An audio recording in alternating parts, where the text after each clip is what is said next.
रुख करेंगे अब अगले सेशन का। अपने खास मेहमानों को आमंत्रित करेंगे और सबसे पहले गुजारिश है ठाकुर नरेंद्र सिंह चौहान जी से।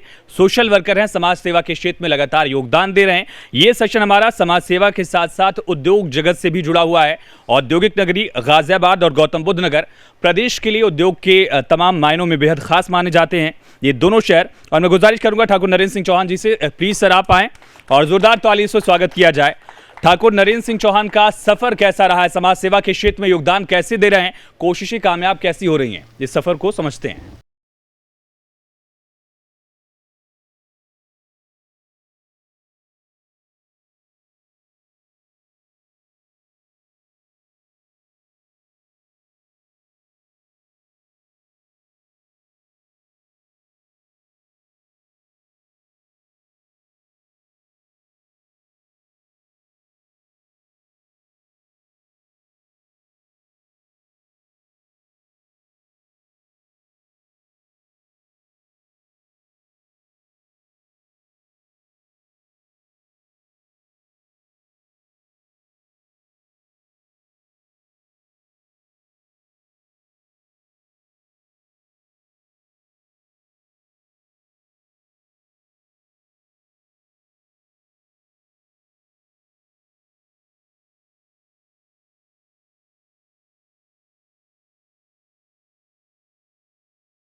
और अब मैं गुजारिश करना चाहूंगा केडी त्यागी जी से, भारतीय जनता पार्टी के नेता हैं और समाज सेवा से लगातार जुड़े हुए हैं। केडी त्यागी जी, बहुत स्वागत है आपका, जोरदार तालियों के साथ स्वागत करिए।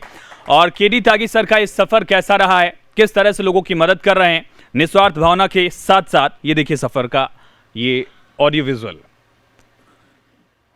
केडी त्यागी बीजेपी नेता और समाज सेवी, प्रखर हिंदुत्ववादी बीजेपी नेता और समाज सेवी केडी त्यागी जी समाज और सियासत में अहम स्थान रखते हैं। त्यागी समाज के अग्रणी नेताओं में केडी त्यागी जी को जाना जाता है। गाजियाबाद में समाज के अहम फैसलों में उनकी हमेशा शीर्ष भूमिका रही है। सियासत और सामाजिक स्तर पर केडी त्यागी कई अहम पदों पर रह चुके हैं। धार्मिक और सामाजिक कार्यों में केडी त्यागी की हमेशा ही अहम भूमिका होती है। जनसेवा के लिए किए जाने वाले कार्यों को लेकर वो हमेशा आगे रहकर कदम उठाते रहे हैं। सामाजिक लोगों से संवाद हो या आम लोगों के बीच व्यवहार हो, केडी त्यागी की पहचान उनके शालीन और सौम्य व्यवहार के चलते उन्हें बाकी लोगों से अलग बनाती है। और अगले खास मेहमान का तारुफ करा दे भगवाधारी मार्तंड पशुपति पंकज त्यागी जी, पशुपति अखाड़े से जुड़े हुए हैं, गाजियाबाद से राब्ता रखते हैं, हिंदुत्ववादी हैं। बहुत स्वागत है मार्तंड पशुपति पंकज त्यागी जी का, जोरदार तालियों के साथ स्वागत करिए और उनका सफरनामा देखते हैं। राष्ट्रवादी, हिंदुत्ववादी और सनातनी महंत पंकज त्यागी कई वर्षों से धार्मिक और आध्यात्मिक कार्यों के जरिए समाज की सेवा में तत्परता से जुटे हुए हैं। महंत मार्तंड पंकज त्यागी सकारात्मक ऊर्जा के साथ सार्वजनिक जीवन में लोगों की मदद के लिए हमेशा खड़े रहे हैं। कर्म को ही धर्म मानने वाले महंत पंकज त्यागी गाजियाबाद की जनता के हित के लिए किसी भी धमकी या लोभ लालच की परवाह नहीं करते। कई बार उनको हिंदुत्व की बात करने पर धमकियां मिली, लेकिन लोगों को उनके अधिकारों के प्रति जागरूक करने के साथ साथ हिंदू धर्म के सम्मान की रक्षा और प्रसार करना ही वो अपनी प्राथमिकता मानते हैं। और अगले खास मेहमान का तारुफ हम करा दें, एएस राणा जी हैं, director UKB digital OPC private limited के और जीजी बाजार के डायरेक्टर हैं। बहुत स्वागत है एएस राणा सर का, जोरदार तालियों के साथ स्वागत करिए। 2000 ब्रांच इनकी हैं, 25 स्टेट यानी कि पूरा भारत कवर कर लेते हैं अपने व्यापार क्षेत्र से और हजारों लोगों को रोजगार भी दिया है इन्होंने। स्वास्थ्य दरअसल समाज सेवा के क्षेत्र में भी लगातार इनकी तरफ से कोशिशें की जा रही हैं। और अब मैं गुजारिश करूंगा उत्तर प्रदेश न्यूज स्टेट उत्तर प्रदेश उत्तराखंड के एडिटर अजय सिंह सर से कि सर प्लीज आएं और हमारे खास मेहमानों का स्वागत करें, सम्मान करें। तो जोरदार तालियां बजाइए। सोशल वर्क से लेकर उद्योग जगत तक के ये शख्सियतें हैं, ये हस्तियां हैं जो अपने अपने क्षेत्र में अपने हिसाब से अपनी मुफीद कोशिशें कर रहे हैं ताकि लोगों का भला हो। जोरदार तालियां।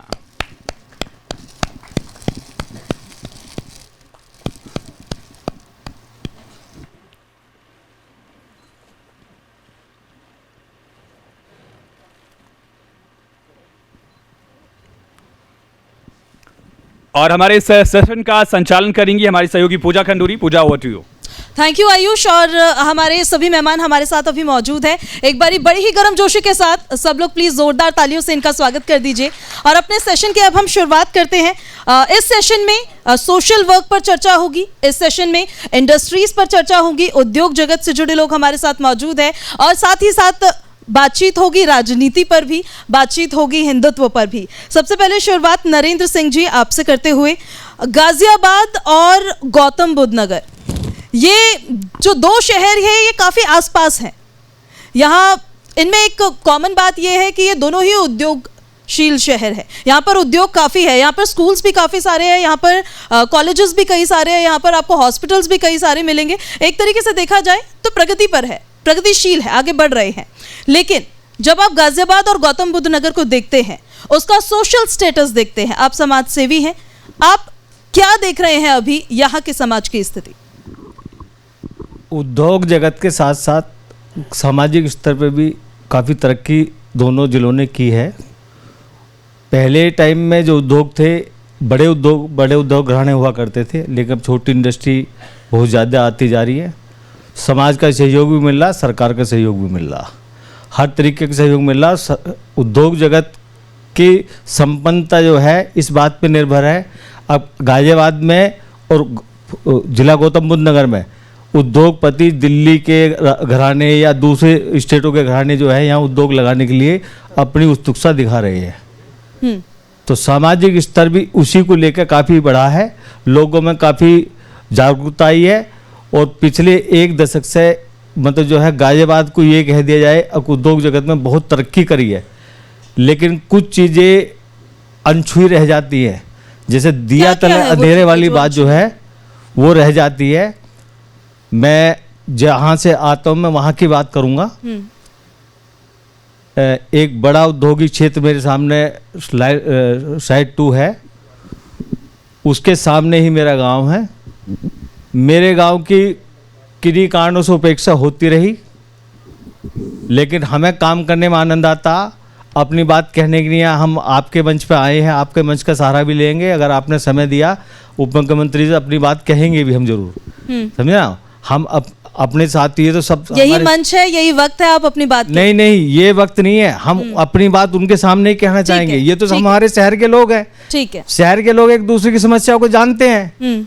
लेकिन जो मैं दिया तला अंधेरे की बात कर रहा हूँ, मैं उसको अगर आप पूछा सको तो मैं आपके सामने कह देता हूँ। हिन्नर एयरफोर्स से लगा हुआ मेरा गाँव है, वार्ड 45 है, ठीक। जब मुख्यमंत्री योगी आदित्यनाथ जी बने तो उनका आवागमन हिन्नर एयरफोर्स से ही बदस्तूर जारी रहा। हिन्नर एयरफोर्स से गाजियाबाद तक जो है ये कह लो मेरे गांव के सामने जो इस तरह का दीवार खड़ी कर दी, अब लोगों का व्यापार चौपट हो गया। उस तरफ किसी अधिकारी ने नहीं देखा, मुख्यमंत्री नहीं चाहते। 90% मुख्यमंत्री योगी आदित्यनाथ मोदी जी को वोट देने वाले लोग हैं उस गांव में। मैं दूसरी पार्टी से ताल्लुकात रखता हूँ, दूसरे से रखते होंगे, विषय ये नहीं है। विषय ये है अब मेरे गांव से 2 किलोमीटर आगे और 2 किलोमीटर पहले 2 गांव भी है।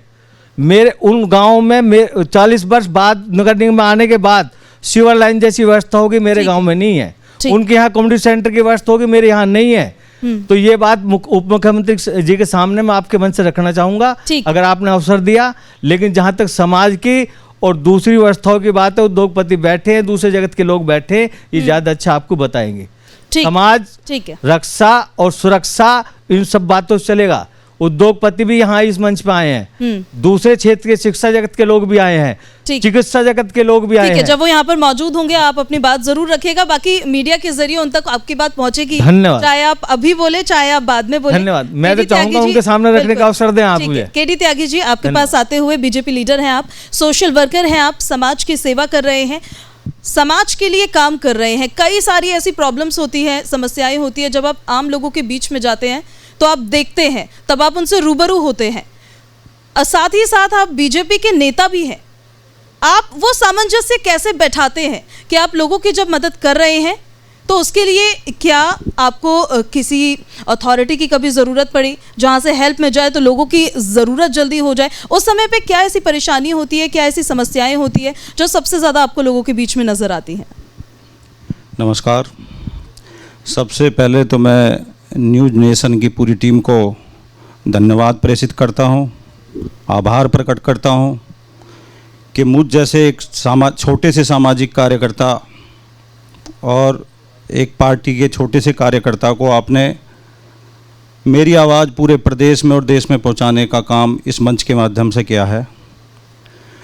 जो आपने मुझसे सवाल पूछा है, मैं उसमें बता दूं, मैं आज से नहीं, पिछले 15 साल से, जैसे वो दादरी वाले भाई साहब अपना बता रहे थे जी, 3 पीढ़ियों से हमारा परिवार भी समाज सेवा कर रहा था पूरे अच्छी तरीके से। मैं बताऊंगा तो लंबा हो जाएगा, इसलिए बहुत शॉर्ट में बता रहा हूँ। राजनीतिक रूप से मैं पहला व्यक्ति हूँ अपने परिवार से जो राजनीति में आया, और राजनीति में भी जो भी संभव मदद, जो जनप्रतिनिधि होते हैं, जिला पंचायत मेंबर, प्रमुख, विधायक, जितना काम वो अपनी निधि या उससे करते हैं, मैं अपने स्वभाव से, व्यवहार से, जनप्रतिनिधियों से, मंत्रियों से अपना जो संबंध है उससे ज़्यादा काम मैं क्षेत्र में लोगों के कराता हूँ। उनकी समस्या जो होती हैं, मेरे पास लोग आते हैं, उस समस्या को मैं संबंधित मंत्री से, सांसद से, उनसे मिलके या प्रशासन के माध्यम से मैं पूरी कराता हूँ। ठीक है, आपके पास वापस मैं आऊँगी। पंकज त्यागी जी, आपके पास आते हुए, आप तो चर्चाओं में रहते हैं हमेशा और आपको जान से मारने की धमकी भी मिली थी, उसके बारे में थोड़ा सा आप बताइए। पहले तो मैं सभी यहाँ बैठे हुए अपने भाई बहनों को जय माता की, जय पशुपतिनाथ महादेव की जय हो। देखिए, मेरा अगर कोई यहाँ मुस्लिम भाई बैठा हो तो बुरा ना माने, मेरी लड़ाई हमेशा रोहिंग्या मुसलमानों से, बांग्लादेशी मुसलमानों से लड़ी है, जिसके कारण मुझे 6 बार धमकी मिल चुकी है मारने की। वो अपना काम कर रहे हैं, मैं अपना काम कर रहा हूँ। मैं एक सनातन धर्म का आदमी हूँ, ब्राह्मण हूँ। सबसे खुशी की बात और सौभाग्य बात यह है कि मैं भारत देश का नागरिक हूँ। तो मैंने अभी जब मैं सब लोग व्यापार और इन सब की बातें कर रहे हैं, राजनीति की बातें कर रहे हैं जी, उस बीच में एक चीज कहना चाहूंगा कि संस्कृति की बात क्यों नहीं लाते। मैं अभी, आप थोड़ी देर पहले ही मैं यहीं से निकल रहा था, अभी जब आया हूं तो मैंने अमेठी कॉलेज देखा। उसकी हालत देख के मुझे बाहर देख के लगती ही नहीं कि संस्कृति कहीं हमारे देश में रह गई है।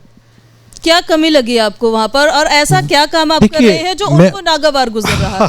देखिए, नशा, इस देश को अगर बचाना है तो नशे से दूर करना होगा सबसे पहले। तो इस देश को अगर बचाना है तो वो चाहे हिंदुस्तान का मुसलमान हो या भारत देश का मुसलमान हो, उससे बचाना है। मुसलमानों से क्या परेशानी है आपको, क्या दिक्कत है उनसे? मेरी मुस्लिम लोगों से कोई परेशानी नहीं है, उनके आचार विचार से मेरी परेशानी है। जो कि मैं एक सनातन धर्मी आदमी हूँ। जब मैंने ये चोला ढाला धारण किया था तो मैंने अपना पिंडदान कर दिया था। हमारे यहाँ ऐसा ही होता है। तो हमें कोई किसी का डर नहीं, लेकिन थोड़ा सा मैं प्रशासन मुझसे या मैं प्रशासन से मेल जोल नहीं बैठा पाता। क्या आपको नहीं लगता इससे सांप्रदायिकता बढ़ती है? नहीं, देखिए, सांप्रदायिकता नहीं बढ़ती, ऐसा कुछ नहीं है। जो लोग बाबरी मस्जिद का मुद्दा उठाते थे, मैं ये चाहता हूं, आपके मंच से पूछना चाहता हूं कि एक भी बाबरी मस्जिद का वंशज मुझे लाके दीजिए, मैं मान जाऊंगा। एक भी कोई लाके दीजिए वंशज, किसी भी, जितने हम ये ठीक है, इस पर एक सवाल है, मेरा काउंटर सवाल है, उसके लिए मैं वापस आपके पास लौटूंगी कि हमारा देश कैसे आगे बढ़ेगा? हमारा देश हिंदू मुस्लिम पर आगे बढ़ेगा, या फिर हमारे देश में जो डेवलपमेंट होगी वो एजुकेशन सेक्टर, हेल्थ सेक्टर, बेरोजगारी, महंगाई, इन सब पे चर्चा होगी तो आगे बढ़ेगा? उस पर मैं आपके पास वापस लौटूंगी। AS Rana ji, industrial sector से हमारे साथ मौजूद है। उद्योग जगत, उद्योग शहर है ये, गाजियाबाद और गौतम बुद्ध नगर दोनों, काफ़ी इंडस्ट्रीज़ यहाँ पर है। सबसे पहला आपका जो पॉइंट समझना चाहते हैं, सबसे पहली बात आपकी, इंडस्ट्रियल सेक्टर को कैसे देख रहे हैं आप गाजियाबाद में और गौतम? मैं देहरादून से बिलोंग करता हूँ, ना कि गाजियाबाद या नोएडा से। ठीक है, आप देहरादून से आए हैं, इंडस्ट्रियल सेक्टर से। ठीक है, बहुत स्वागत आपका। इंडस्ट्रियल सेक्टर कैसे देख रहे हैं आप देश में अभी जिस तरीके से आगे बढ़ रहा है? मैम, मेरा जो बिजनेस है वो लॉजिस्टिक से रिलेटेड है, कोरियर से रिलेटेड है। जब कोविड लॉकडाउन हुआ तो कुछ हर चीज़ बंद हुई है, एक चीज़ लॉजिस्टिक बंद नहीं हुआ है। चाहे वो ऑक्सीजन सिलेंडर किसी को भेजना है, मेडिसिन भेजना है, या कोई भी डेली नीड्स का आइटम्स भेजना है, वो सब कुछ लॉजिस्टिक के द्वारा ही भेजा जाना था उस टाइम मेरा लॉजिस्टिक का बिज़नेस नहीं था, मैं अदर बिज़नेस करता था, होम अप्लायंसेस वगैरह का ट्रेडिंग करता था। बट उस टाइम जब देखा कि मेरे साथ के जितने एम्प्लॉय मेरे पास में काम करते थे सब बेरोजगार हुए, क्योंकि वो काम ऐसा था कि जो नहीं चलने वाला था उसमें। ठीक है। तो जब कोविड ख़त्म हुआ, मेरे फादर, एक मैं गर्व करता हूँ उन पे, पुअर फैमिली से होके भी वो एक होम गार्ड की जॉब की है उन्होंने, अभी भी 4 मंथ्स बचा हुआ है। तो उन्होंने मुझे सजेशन दिया कि कोई ऐसा बिजनेस कर बेटा जिसमें कि रोजगार ना जाए किसी का। मैं बोला ठीक है। तो मैंने स्टडी किया, स्टडी करने के बाद देखा कि एक लॉजिस्टिक बिजनेस ऐसा है जो कि कोविड में भी नहीं रुकेगा। ठीक। उसके तहत मैंने स्टार्टअप किया देहरादून जाके, और आज 25 स्टेट में मेरे 2000 प्लस वेंडर्स काम कर रहे हैं। आज अमेजन, मीशो जैसी कंपनी मेरे पास आ रही है कि मेरा पार्सल भी आप लोगों के घर घर पहुंचवा दीजिएगा। ठीक है, ठीक है, ठीक है। समय की क्योंकि थोड़ी सी कमी है तो माफ़ी के साथ आपको रोकना चाहूँगी, और आप सभी लोगों का बहुत शुक्रिया हमारे साथ इस सेशन में जुड़ने के लिए। शुक्रिया।